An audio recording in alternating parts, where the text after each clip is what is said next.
Good morning, good morning, good morning, good morning. Crypto Stu here in the Crypto Stu studio. 610 subscribers. If you're one of them, welcome back. If not, please subscribe and hit the bell. I think you'll be glad you did. You never know what I'll talk about next. Well, what am I talking about this time?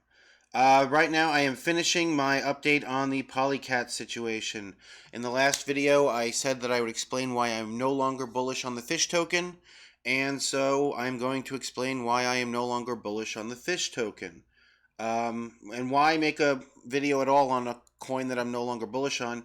Well, because I said good things about it in the past, and if I'm not saying good things now, I feel I owe you guys an explanation. I mean, here, look, I'll do it to myself here. I said right here in this video. I actually really think it's going to do incredibly well. I actually think this coin is going to be worth a lot of money. I used to think that. So I want to explain why I'm not going to say I don't think it'll be worth money in the future, because I can't tell the future, but I am no longer as optimistic as I was, and I am not optimistic enough to want to invest in it anymore. So why is that? Well, you know, this is Polycat. We've talked about it before, so I'm not going to go over it again. Why did I really like the token? Because it had only 3 million of these are going to be made. There's already 2.96 million that have been minted, and 3 million is the cap. And because 3 million is the cap, that's really not a lot of tokens. And they have these awesome vaults here that compound every five minutes, and they burn fish every time you compound. So it's burning more of this token that is already in short supply. And once they're done minting, instead of burning the tokens, then what will happen is, or what was supposed to happen was, that you would receive dividends instead. The money that was previously used, or that would have been used to burn fish tokens, to buy and burn fish tokens, would then be used as dividends for the fish token holders. And that no matter where you held your fish tokens, you would receive these dividends. And that's, I did the math on the dividends and what I believe will happen in DeFi in general, and that made this coin very attractive, especially at the lower price that it has incurred. I mean, when I started talking about this coin, it was at $55, and now it's at $5.90. So when you do the math, and I'll get to that in a little while later, when you do the math, it comes out to making it a very attractive coin. So what happened was, I was preparing for my last video, and I wanted to prepare for it. So I checked to make sure I'm up to date on their Twitter and their Medium articles and everything, and I found that they have a new Medium article, and this one was great. It was about the max supply, and I'm like, great, I'll be able to talk about everything that's going to happen about max supply. It's always a very, it doesn't happen very often, but when a token reaches max supply on an ecosystem that's actually live, I mean, what happens is everything changes, because you go from these tokens being the fuel of the ecosystem, to now it's just like, okay, they're all out there, and now we have to make the ecosystem work with what we have. So it's a very big moment, and it doesn't happen very often. So I thought, well, here's the plan. I mean, that's great! Exclamation point! I'm with you. Here's the plan. We're going forward. We will have minted all 3 million coins, and we're going forward. And let's see what our plan is to have this whole thing work. So what happens when we reach max supply? 10 days away, 3 million fish will be minted, okay? And once 3 million, we will renounce ownership, and remission rate will be 0, and no more fish will ever be minted, and this is final. No more fish will ever be minted, and this is final. Fish will always be our main token. The new token will play a different role. New token? What? And then you go down and in big black type, oh look, a new token. As previously mentioned, we're introducing a new token. This token will be named Paw. Well, this was the first. I keep up on their Twitter and their Medium articles, and this was the first I had heard of a second token, with less than 10 days left, with approximately 10 days left to mint out of what, like 4 months. Now there's a new token called Paw. It's really just Fish 2. I mean, they're calling it Paw, but it's just another fish coin. It's Fish 2. So we're minting fish all this time, and we're getting to the end, and right near the end, they come out with Fish 2. I want you to imagine, right, Bitcoin, all right? In the year 2140, when Bitcoin, the last of the last Bitcoin will be mined, all right? All the mining will be done in the year 2140. we'll all be dead, all right, unless they come up with some cure for death, which I don't think is coming. So, all right, I imagine that if hyper-Bitcoinization occurs anytime in the next 120 years, the way a lot of us think it will, that it'll be a really major event when the last of the Bitcoin is mined. It'll probably be like kind of like Times Square, like people out in these huge crowds outside watching some big screen where it's counting down the final bits of the last Bitcoin that's being mined. And then when it gets to 0 or 21, I guess when it counts up to 21 million, that all 21 million Bitcoin are out there, everyone would just cheer, and it would be this huge thing, and little pieces of confetti would fall from all the tall buildings. It would be this huge moment. Now, I want you to imagine that at that huge moment, when everyone's cheering about this huge monumentous event that took them 140 years to get to, roughly 130 years, that right at that moment, the clouds kind of part, and this huge hologram just comes out of the sky, and it's Satoshi. It's a big, huge hologram of Satoshi. It's Satoshi himself, and he says, "It's wonderful that all of you have minted all of the Bitcoin. Wonderful news! I now give you Bitcoin 2 for all of you to mine." Imagine what the reaction of that crowd would be. They've grown up their whole lives waiting for this moment, and then they just come out with another one right at the end. That's very similar to what's going on here. They just came out with another token, and this token, look at this, has a maximum supply infinite. So their new token has an infinite supply. So they sold us on the fish token because of its limited supply, and then right toward the end, when we're in spitting distance of the finish line, they introduce a new token that they're going to use that has an infinite supply. Now, I would like to give people, a chance to reply, but I didn't want to make a negative video.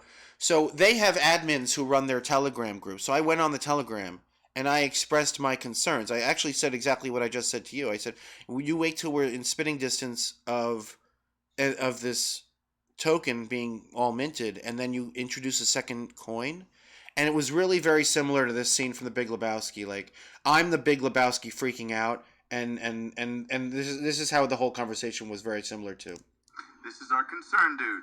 No, man, nothing is fucked here. Nothing is fucked! No, man. The goddamn plane has crashed into the mountain! No, man, come on. And really, the plane has crashed into the mountain, all right? We no longer have we have our low supply token, but what good is it if there's an infinite token being used on the same platform? So I said to them, how could you do this? How could you wait till the finish line to tell us about this other token? And they had the nerve to say, actually, we announced this second token over a month ago. And I go, really? And they go, yeah. And I go, where? This is an admin saying this to me on Telegram. I go, where? I before I even asked where, I went through all the Twitter, I went through all the Medium articles. There's nothing. And they go, and I said, where did you announce this other token? And they go, in our last Medium article. So I went to it. All right, this is it. 1 month left. It's all about minting the last coin, which wouldn't be a big deal if they were talking about a second coin. So let's see. Where is it? Where is it? Where is it? Where is it? I don't see it. I don't see it. I don't see it. Bunch of pictures of cats. It was there. Did you miss it? Oh, you missed it, huh? All right, let me go through it again. All right, let me see. Yeah. Did you get it? No? All right, last time. Here. According to them, this was them announcing the new token. And you see how in real little print here it says, this is the logo of a token, and that token is not fish. That was them announcing that they're coming out with a second token. Now, let me ask you, why is this print so small? Look at the size of this print and look at the size of this print. Why is this print so small? And why are we talking in code all of a sudden? Because when you're announcing it here with just a few days left, you have a big black print that says, new token. How come you couldn't put that here? Oh, you mean you didn't want to kill your action in all the farms? You didn't want everybody to walk away from your coin because you know that's what they would do? And what I said in the Telegram group was, if this, if the fish token is supposed to become a governance token, then why not just let them all be minted and let people vote on whether or not to have a second coin? And of course, I got crickets on that. And really, also, the other point I have to make here is that by definition, anything that this new token does, this paw token, which is really just fish 2, anything it does, by definition, dilutes the value of the fish tokens. Because whatever they're doing with the paw token should have been done with the fish token. It would have been if they didn't introduce a second coin. All right?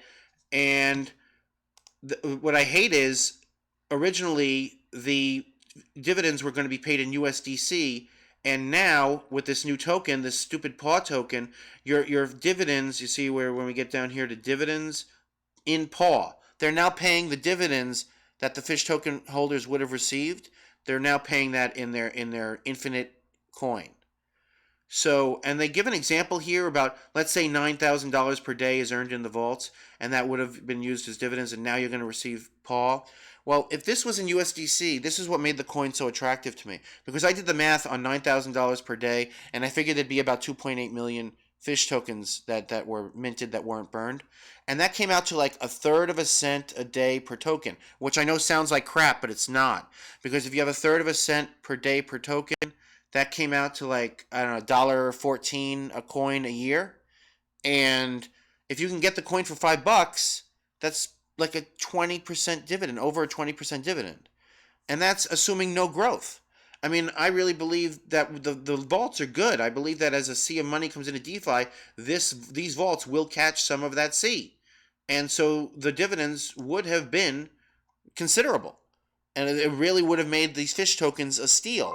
And then at the end, they just come in with their stinking paw token, which is really just fish 2. I mean, imagine if they called this fish 2 instead. Good news, our new token, fish 2, everyone would have flipped out if they called it fish 2. But you know what? A rose by any other name will smell as sweet. They're just calling it paw. And another thing I said in the Telegram, and this is when they kicked me out, I said, well, if 2 tokens is good, then why not 3 tokens or 4? Why are we stopping at 2? I mean, if 2 tokens is good, then 3 tokens would be great, and 4 tokens would be awesome. Who's with me? And I said, well, I mean, there's other parts to a cat. We can introduce a whisker token, and we can introduce a tail token, and that's when they kicked me out of the Telegram group, because it illustrated how absurd this is. And I know that they're adding a decentralized exchange, and you know what? If it had nothing to do with the vaults, if they were leaving everything else alone and they said, look, we're going to have a decentralized exchange, which we didn't have before, we're adding the paw token for that exchange, and it has nothing to do with our original plan for the fish token, I would have been fine with that. But the fact that they're paying our dividends, or what would have been our dividends since I no longer own this coin, and I'm not buying any, in this paw token, the fact that they're doing that, it changes everything. Because also, they're like dripping the tokens that you get, and I don't know if they're doing that with the dividends because they're being so hazy about it. But if they are, then they have this coin with an infinite supply that they're giving out like crazy, and when you get your dividends, you're not even going to be able to sell them for 30 days. I don't know if that's true for dividends because I said it's hazy, but if that is true, it's terrible because the coin will continue depreciating while you can't sell it. And then your dividends will always be worth less than what you get them for. So if that's how they're doing it, because it talks about rewards vesting and how it'll be linear over 30 days. If they do that with the dividends as well, then it's absolutely terrible for the fish holders. So, and also, really, the fact that they did this is proof that it's not in the best interests of the, the fact that they did this is proof that it's not in the best interests of the fish holders. And that reminded me of a scene from Star Trek 3, which is not the best Star Trek movie, but I'll play it for you anyway. Boss, prisoners have been coordinates. You should take the Vulcan too. No. But why? Because you wish it. That's right. That's Christopher Lloyd as a Vulcan. But the point of this is, he asks him for something and he says no, and he says why? He says because you wish it. The fact that the devs wished to do this, the fact that they didn't put it up to a vote, is proof that it's not in the people who voted best interest. It's in the developers' best interest. That's proof enough for me. The fact that they wished to do this, that they wouldn't have let the actual fish token holders vote on this, that they could have let it all be minted and then put it up to a vote. They didn't do that. They just did it. And you know what? When I said that in the Telegram group, they said, well, you know, the beauty of Bitcoin and DeFi and crypto is you can take your value anywhere you want if you're not happy with how this project is going. well, then you should go ahead and take your interest elsewhere. So basically, imagine if I had been farming this token for the last 4 months. They use me and others like me, all right, to make their project a success, and then right at the finish line change all the rules, and then tell you if you don't like it, you can go pound sand. All right, and you know what playbook I think they're using? I think this is the exact same playbook that Crypto.com used, and I'll explain what I mean. This is Crypto.com. That project used to be called Monaco. That's why a lot of the Visa cards, like if you have an older one, it's called the MCO Visa, because their token used to be the MCO token. So it was the Monaco project with the MCO token, and then and that had a short supply. The MCO token was a very low supply coin, so people invested in it, and I mean big time investors invested in it, believing that they were going to be this is going to be a big project with a coin that's in very short supply, so the coins would be worth a lot of money. All right, and then what did Crypto.com do? They introduced a second token, all right, which was very high supply, called the CRO token, and they guaranteed their early investors that they were not going to get rid of the MCO token. And every time Mr. Crypto.com did an AMA, he always said, no, we're not getting rid of the MCO token. Both these tokens have a use in our ecosystem, and they're both going to be used. And he said this time and time again. And then a week after the last time he promised that he was never going to get rid of the MCO token, they just sent out a mass email to all the Crypto.com customers, and it said, yeah, we're getting rid of the MCO token, and everyone's going to now have the CRO token, and that's that. And they gave you a set exchange rate, and that was it. And it was their way or the highway. And you know what? I think this is the same playbook. I think they're going to have, they got investors in early, promising a low supply coin. Then right before the finish line, right before they were going to get their governance rights, they introduce an infinite supply token. And they'll have both for a while, and then one day they'll just get rid of the fish token, and they'll just have this paw token. And that'll be their infinite supply token will be the one that does everything on this platform. That's what I believe is going to happen. And you know what? Now, does that mean that that Polycat is going to fail? Well, Crypto.com didn't fail, all right? They just told their early investors to pound sand, and some of their early investors got disgusted and left, and some of them just rolled with the punches and stuck with it. And the same thing will happen here. Some of the early investors will sell off their fish tokens and tell these Polycat jerks to go to hell, and others are just going to roll with it and buy the paw token and receive their paw tokens and continue using the platform. I'm not going to use the platform. I doubt I'll even use the vaults. I like the vaults a lot, but I'm hoping I'll find something similar in another platform. But I'm definitely not a buyer of the fish token. I don't trust them not to change the rules again. I mean, they changed the rules once. What's going to stop them from changing them again? So, I mean, you can't really do business with people you can't trust. So, I'm not doing business with these people. I'm not. I was going to buy, after it was all minted, I believe that I thought that there was going to be a final dip after all the people farming sold off their tokens. And then I was going to buy a big old bag of these fish tokens because I really thought they were going to be a steal. But I don't believe that anymore. So, I'm no longer a fan of the project. I'll keep an eye on the project, but I'm no longer a fan of the fish token. And I'm no longer a fan of the project. Man, again, it doesn't mean it's not going to be successful. Crypto.com has been very successful. It has 10 million. Crypto.com has 10 million customers. After doing that to their early investors, they have 10 million customers now. So it doesn't mean that this project won't be successful. It just means that I don't want anything to do with it. So that's my take on this one. And unless something miraculous happens, I guess the only way I would make another video is if I'm proven right. The day that they got rid of the fish token, I would probably make another video pointing to this video and showing how right I was. But yeah, otherwise I wash my hands of this project, so I don't think I'll be making another video about it. And that's it, and I hope to talk about much happier things in the future. This was really going to be my happy video until they came out with that second token. They robbed me of my happy video. Alright, but the next one will be more upbeat, I think. Until next time, Crypto Stew, signing off.